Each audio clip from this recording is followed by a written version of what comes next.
Welcome to UO Today. I'm Paul Peppis, Director of the Oregon Humanities Center. My guest today is Michael Schill, President of the University of Oregon. This is the third time you're coming on the show, Mike. Thank you so much for joining us. Feels like I'm a veteran. Oh, you are. You're a regular. So I spoke with you before your first year. I spoke with you before your second year. I'm now speaking with you before your third year. What are the major accomplishments of your second year as president that you'd like to celebrate with us? So I think anyone would say probably that the Knight campus announcement was a very big accomplishment. But again, when we say accomplishment, I want to really preface this by saying everything that I do is a group effort, and normally it involves lots of faculty and lots of administrators helping out and making something happen. So the Knight campus is a perfect example of that. The idea came from faculty. Wouldn't have happened without an enormously generous alumnus and his wife, Penny. And so it's really, but it's going to be amazing for the university. So I would say that's one accomplishment. Last year, I think we really moved forward in working with our Black Student Task Force on a number of different initiatives, including recruiting more students. We doubled the number of African American faculty members at the university. We made plans for a Black Cultural Center. We have done just a number of things. We renamed Dunn Hall to Unthank Hall.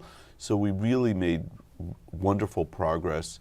And then when I think about the last 2 years, hard to sort of say just 1 year, we've really reestablished a new cohort of leadership here at the university. I mean, it's really sort of staggering. We have hired over the past couple of years, really 1.5 years, 5 new deans.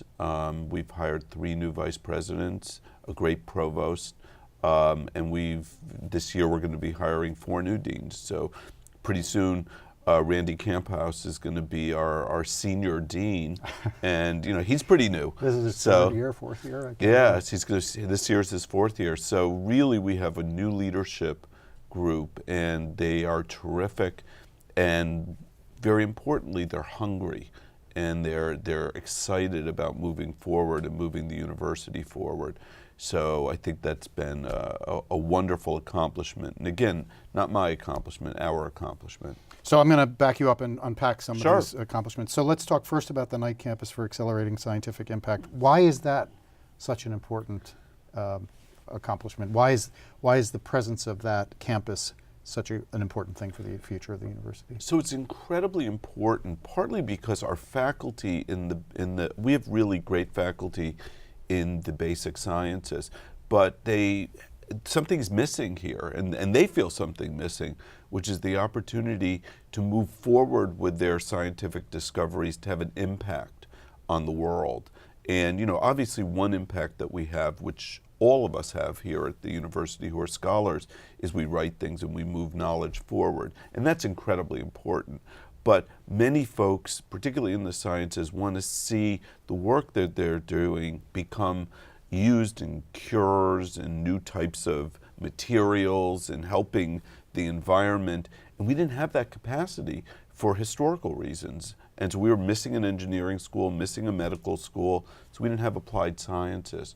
So the Knight campus is going to bring ultimately 30 new faculty to our campus, hundreds of graduate students focused on applied science and impact and entrepreneurialism. And so it's going to have a tremendous impact on Eugene and on the state in terms of the economy of the state and breathing new life into our tech world.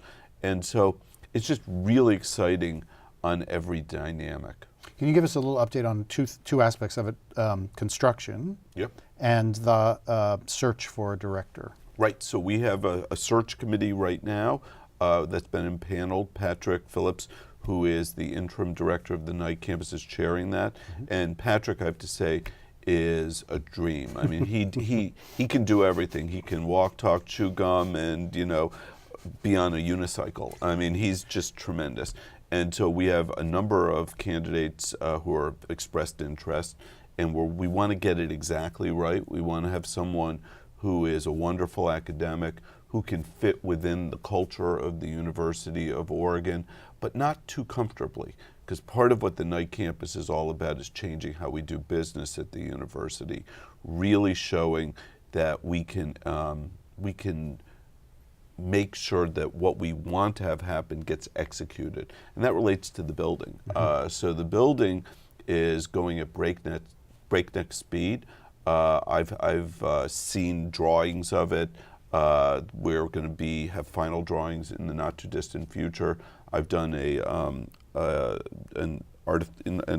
artificial reality, virtual reality headset I put on, and I've seen myself in the building, and it gives you a little bit of nausea, but because you're moving around, you're all of a sudden at the tip of a floor and falling outside. But it's really exciting, and this is going to be a unique building, and importantly, it's going to have shared facilities that are not going to just be facilities for the night campus, but that are going to be utilized by the basic sciences here. Because the idea is, we're building a bridge, literally and figuratively, between the campus south of Franklin and the campus north of Franklin. And what's the groundbreaking fantasy time? So we're thinking we're going to get into construction in the beginning of next year. And what about the fantasy time to hire the director? Fantasy time, it's actually not a fantasy. We're hoping to hire a new director by the end of the winter. Okay. So I'm sure you get, and I know that the scientists who are involved have gotten this question. I'm going to ask you this question. So are there going to be opportunities for humanists and social scientists to engage with the interdisciplinary research that's happening on the I think they are. I think there's going to be tons of opportunities, and I've seen a lot of excitement. I mean, the night campus has generated excitement throughout the university and people thinking about ways to connect to the university. And we already know of, I want to be very careful not to steal the thunder of my deans who have ideas about how they want to do this. And what we're not going to do is do a top-down process where I'm going to say, or Giant is going to say, this is how the humanities are going to connect, this is how the social sciences are going to connect. But what I do see is percolating from the faculty ideas, which is really where every good idea in a university starts, right? It doesn't start with the president. It starts with the faculty, and then the president is the way of executing the idea. The president and the provost make it possible. And so I think there's tons of ways. Like, take, for example, Patrick recently gave a talk about aging and how with modern science, we may be able to extend people's lives out 10, 20, 50 more years. But philosophy's got to tell us, is that a good idea? What are the consequences of that? How do we think about it in a planet of limited resources? So, that's the sort of thing, that deep questioning, that critical thinking. It's not that scientists don't do that sort of thinking, but that's the strong point of social science experts as well as humanists. So university leadership recently held a summit with leaders from OHSU, Oregon Health Sciences University. Both institutions received unprecedented gifts from the Knight family. Obviously that's the medical school in the state of Oregon. Sure. So what Used to be part of us. I'm aware. So what are some of the ways you hope that the U of O and OHSU will collaborate in the Knight campus? So I'm super excited about building a bridge between the Knight campus and the Knight Cancer Center as well as OHSU. Joe Robertson, the president of OHSU, and I talk all the time. He's a duck, so we see each other at tailgates. And he was present at the announcement of the gift. Yes, he was president at the gift. He was also on my search committee. So we have developed a strong relationship. Brian Drucker of the Knight Cancer Center is on the search committee for the new director. Here's an example of the interest in bringing the two together on research activities as well as teaching.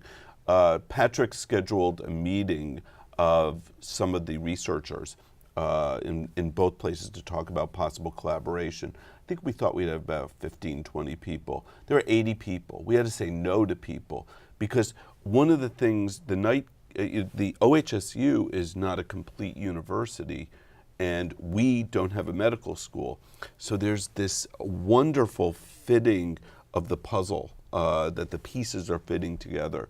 And so I just think there's endless opportunities for us to work together, to have joint research projects. And again, this is something Joe and I can establish the ground rules, create incentives, but it's up to the faculty to make this work. And so if we were pushing uphill, it wouldn't work. But what we see is the faculty are really excited and have been waiting for this opportunity.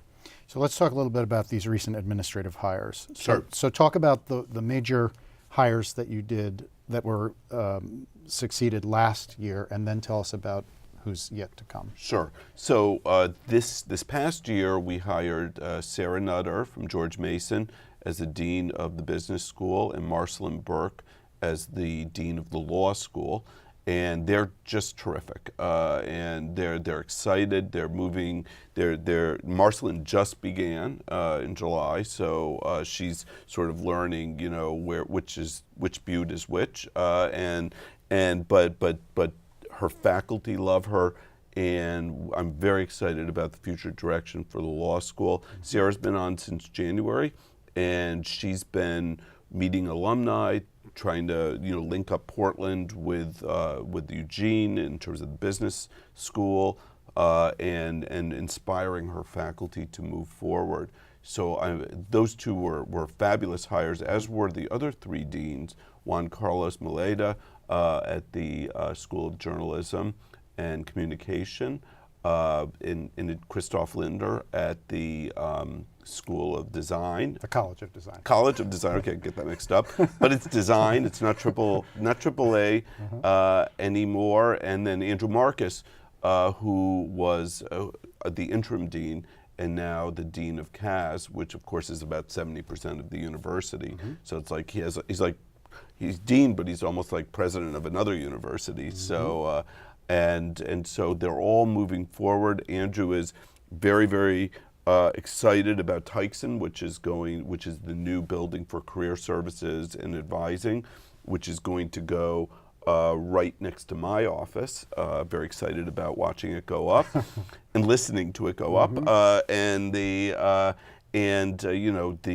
School of Journalism is moving forward with media studies program.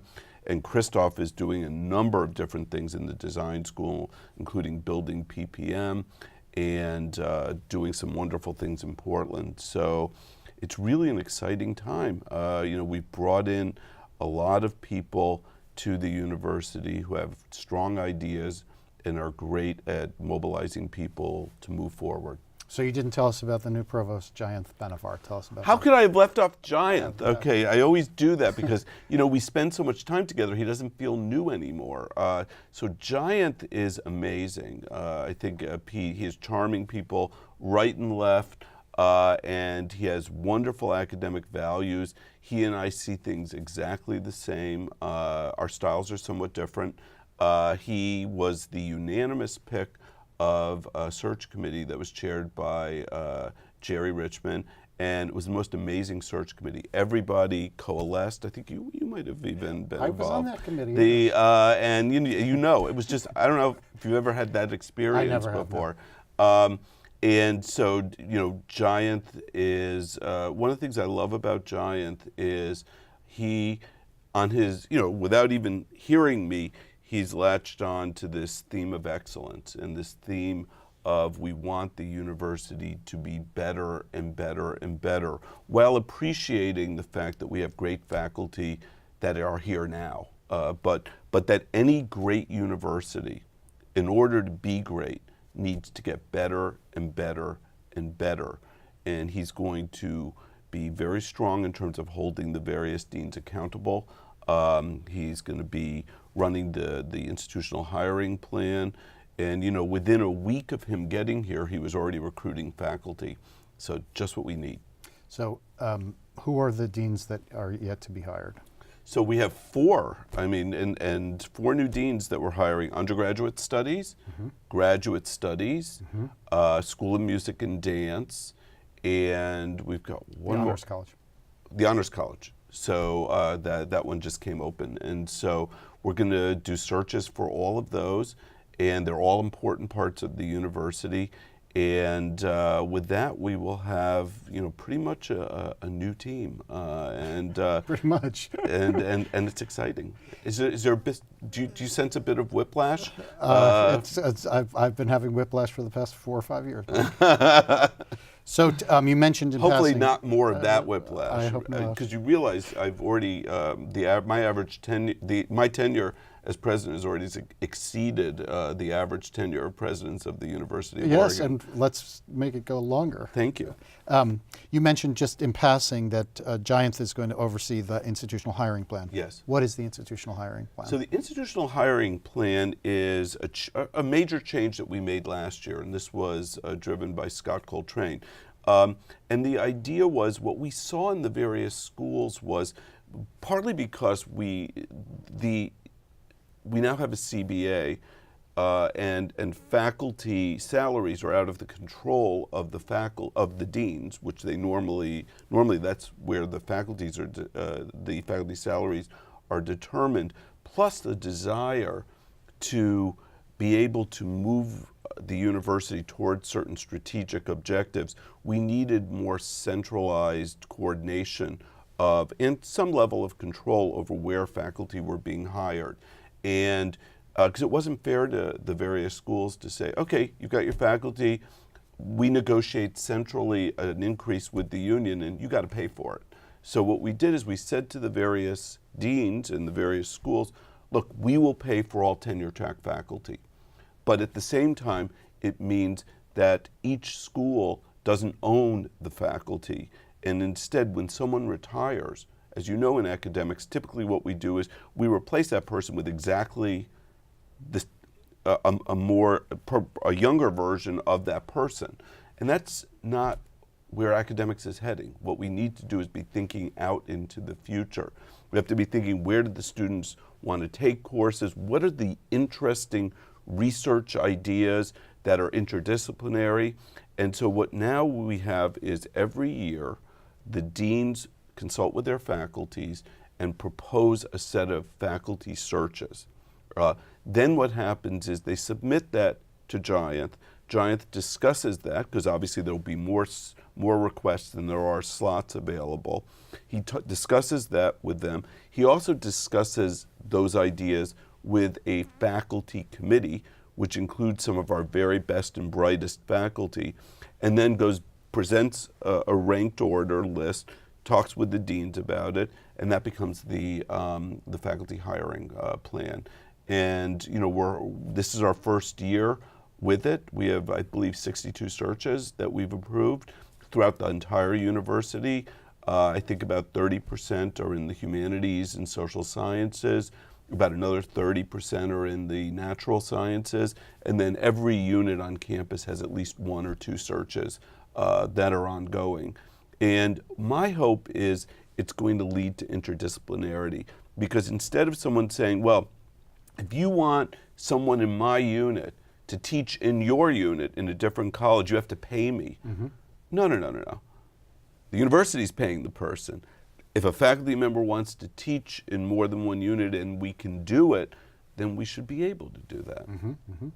So you're well aware that one of the things that has happened in the academy in the past 25 years is this rise in the number of non-tenure line faculty. So does the plan address the balance between tenure-track faculty and non-tenure-track faculty? No. So the hiring of non-tenure-track faculty remains a decision of the deans. The deans will have a certain budget. Every year it will get adjusted that they can use to hire non-tenured faculty. But the institutional hiring plan is just for tenure-track faculty. And so really won't address the balance in any way, other than the fact that we, as you know, we are increasing the number of tenure-track faculty, partly because we are excited about increasing our research at the University of Oregon. Mm-hmm. And the tenure-track faculty are not exclusively the people that do research on campus, but the faculty that have that as part of their stated mission in almost every instance. Mm-hmm. So you mentioned at the beginning of our conversation the progress that's been made around the demands of the black students. So have as an institutional priority providing an inclusive and diverse environment on campus. You've begun to tell us about the progress that you've made in that regard. Are there any other aspects of that progress that you'd like to share? So in addition to the things we've done with regard to the Black Student Task Force, we also have we are working right now with every unit on campus has provided a diversity action plan. And the idea is to get the various deans, the various administrative units to look at the ideal plan, which is our university-wide diversity plan, figure out how they can plug into it, and then say what they want to do, what they think they can do, and then have us hold them accountable for that. Mm-hmm. Too often what we see is people, in the area of diversity, people write these flowing statements and all sorts of things, and then nothing happens on the ground. It's hard. And so what we want to do is every year as we do our evaluations of deans and administrators, we sort of say, okay, you said you were going to do this. Did you do it? If you didn't do it, why? If you did do it, great. What are you going to do next year for us? And the idea being, and then also to think about, if we know that 8 units want to have training in a particular area of diversity, we should do it centrally, right? We shouldn't reinvent the wheel. We can achieve economies of scale. So I'm excited about that, and we're working on that right now. And another thing that we want to do is we made tremendous progress with our Black Student Task Force, and we're going to continue to work with them. I want to reach out to other groups on campus and work with them to hear what their aspirations are, what their needs and desires are, and work with them too. It became, you have to sort of pace yourself as you do this work, but it's not just our black students who have needs and desires. Mm-hmm. So, in light of recent events at the University of Virginia in Charlottesville, where do you come out on weighing the exercise of free speech and campus safety? So, it's a really, really tough issue because, number one, you have 2 goals which they're not tradable, right? Freedom of speech is our religion. We shouldn't exist if we didn't believe in freedom of speech. And this is a challenge for us at universities. There was just a survey that came out at the Brookings Institute, and I actually wrote down a number which is a little shocking, that 51% of students, not at the University of Oregon, but all over the country, think it's okay to disrupt a speaker that they find offensive. 19% think it's okay to use violence. Okay, totally unacceptable. If you don't like speech, the antidote, like Justice Brandeis said, is more speech. At the same time, what we're seeing is an unprecedented period in our history where the right and the left are using universities as pawns in their culture wars. And that's unacceptable too. So we have an obligation, we have a desire to protect free speech and to allow free speech, but we also have a responsibility to protect the safety of our students and our faculty and community and our staff. So that's going to be balanced, obviously, on a case-by-case basis. But what I really am appealing to is at least our students in our community, that they understand that just because you don't like what someone says, the answer is not to shout them down. The answer is not to use violence or stop them. The answer is to talk yourself and say to people why they're wrong. There's so many. I'm sorry, I get very excited about that one. So we probably have about 4 minutes left. I have too many questions, but let's talk now about the Trump administration's move to end deferred action for childhood arrivals, also known as DACA. I get excited about that one, yeah, too. I know. So what impact will that decision have on the U of O? Well, we're hopeful that he's going to cut a deal with, what's it, Charles? Chuck and Nancy. Chuck and Nancy. And that we'll see this. I mean, this is just craziness, right? To end DACA. These are the people you want as citizens, right? They number one, they didn't even come to the United States or break any law knowingly. They brought here by their parents. They've played by all the rules. They want to go to college. They want to make a life. And you know something? We need them. We need immigration in this country. All 4 of my grandparents were immigrants, and you know, I think they did a pretty good job here. And even if they don't have a great grandson, but the idea is immigrants make our country strong. DACA, we need to keep our students here. It's the moral thing to do. It's the smart thing to do. We have 2 minutes left. In May, you approved the Student Sexual and Gender-Based Harassment and Violence Complaint and Response Policy. How does that policy change the university's approach to sexual assault? So, boy, I get a whole 2 minutes. So it's a very complicated policy. Everyone should read it. It is, the Senate worked with us. Merle Weiner was very, very involved in as chair of the group. It is a policy that splits us up into 3 categories. There's a category student-centered, student-directed folks. You're probably student-directed, meaning that if a student comes to you, the vast majority of faculty, you need to follow what the student wants. You're not a mandatory reporter of sexual violence. You need to connect them up with services. People who are administrators like me, a group of them that are identified, we're mandatory reporters. If a student comes to us, we have to report. And then there's a group of confidential reporters who are people the students can go to and have a legal privilege that they won't report. And so that's the new policy. It's actually very interesting. It's got written up in the Chronicle of Higher Education.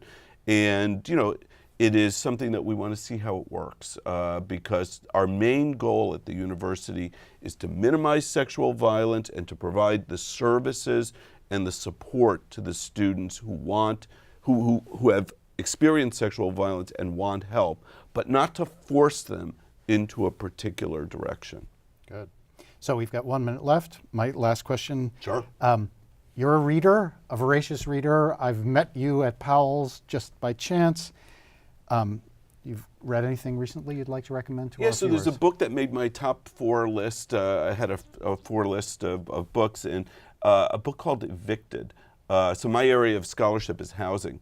Although I do quantitative housing analysis, this is more qualitative, so it's not work I would do, but it gives you such a rich feeling of the struggles that many Americans are experiencing in being able to afford housing and then being evicted from that housing, what happens.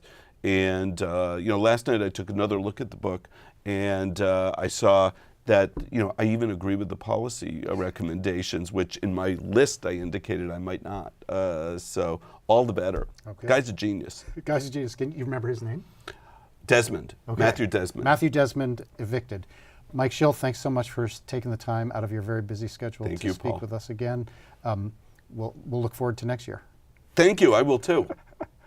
I've been speaking with Mike Schill, President of the University of Oregon. Thanks for watching.